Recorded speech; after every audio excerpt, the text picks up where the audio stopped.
Assalamualaikum warahmatullahi wabarakatuh. Selamat datang di channel Mutiara Kehidupan, channel yang menyajikan kisah-kisah menarik dan juga menginspirasi. Kali ini kami akan membawakan sebuah cerita yang berjudul Cerita Pembantu yang Curi Celana Dalam Majikan untuk Pesugihan.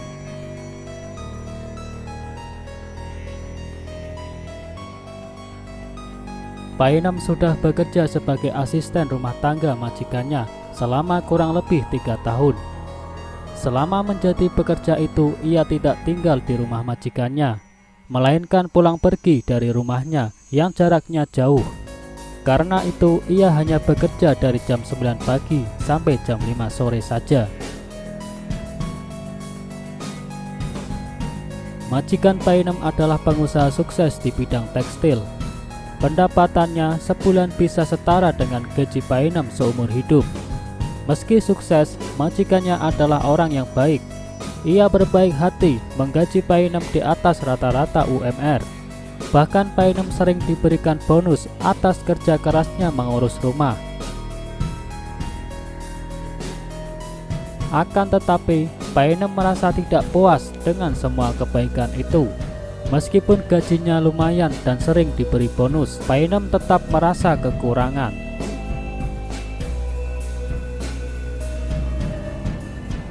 Apalagi setiap melihat istri majikannya yang selalu memakai pakaian dan aksesoris mahal. Painem selalu merasa iri. Ia ingin sekali menjadi wanita kaya seperti istri majikannya. Saking pinginnya, Painem sering menghayal kalau sewaktu-waktu ia disunting pria kaya. Tak tahan dengan keadaan, Painem ingin mencari cara instan untuk menggapainya. Terlebih, kalau memang takdirnya dipinang pria kaya. Kalau sama-sama miskin, keinginan Painem bisa-bisa tidak terwujud. Kemudian suatu hari ia pergi ke dukun untuk meminta pesugihan. Meski banyak yang bilang pesugihan itu adalah cara yang tidak baik, Painem tidak peduli. Yang penting Painem bisa cepat jadi wanita kaya seperti istri majikannya. Selesai menyampaikan keinginannya, Painem diberikan secari kertas oleh sang dukun. Ia menyuruh Painem membukanya saat sudah sampai di rumah.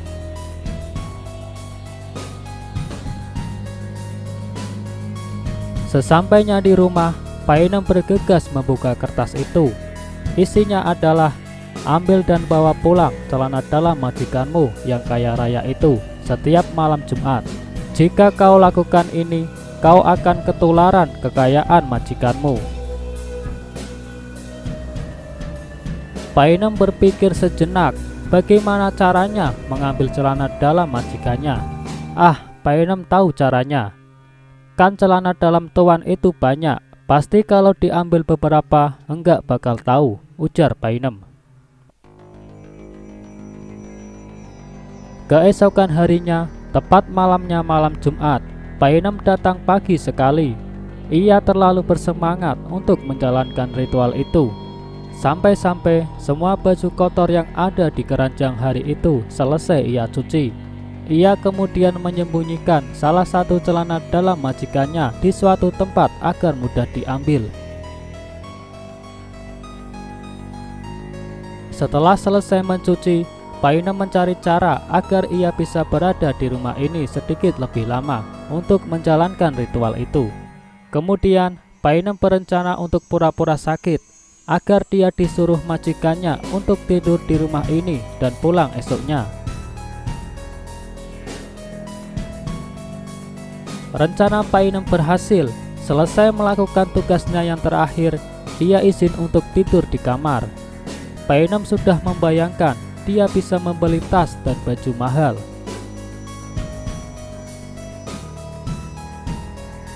Malam telah tiba. Painem keluar kamar dan mengecek keadaan. Di luar sudah sepi. Saatnya Painem beraksi. Ia langsung menuju tempat di mana ia menyembunyikan celana dalam majikannya sejak pagi tadi. Painem melipat celana dalam itu ke dalam tas serut yang sudah ia siapkan. Lalu ia kembali ke kamar dan tidur. Beberapa hari setelah ritual itu dilakukan, Painem sudah bisa membeli barang mewah.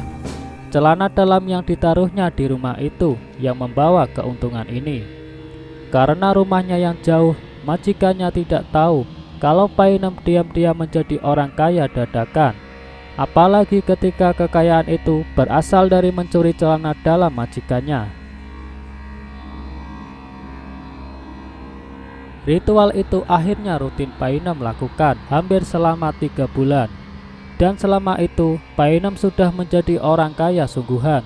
Meski begitu, Painem masih bekerja di rumah majikannya karena ia masih membutuhkan hubungan kekayaannya.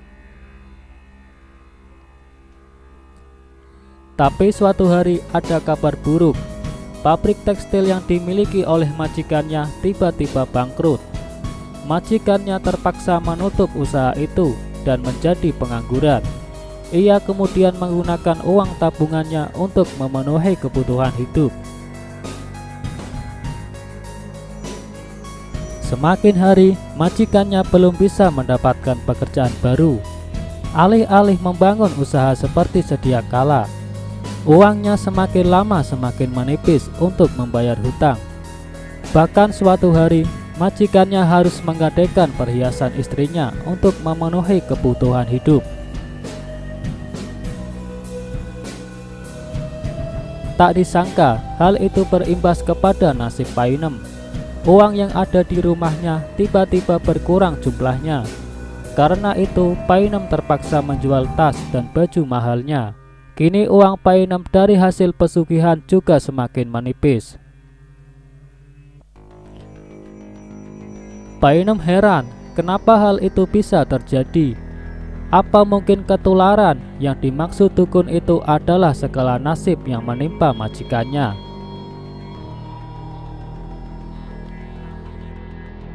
Belum selesai Painem menerka hal yang terjadi, tiba-tiba ia mendapat telepon dari majikannya kalau ia terpaksa diberhentikan. Majikannya bilang kalau ia sudah tidak sanggup menggaji Painem lagi karena alasan finansial. Setelah menutup telepon, Painem buru-buru mengecek uang pesugihannya. Ternyata di sana sudah tidak ada apa-apa. Sungguh sangat malang nasib Painem. Sudah jatuh tertimpa tangga pula. Sudah dipecat, uang pesugihan hangus pula.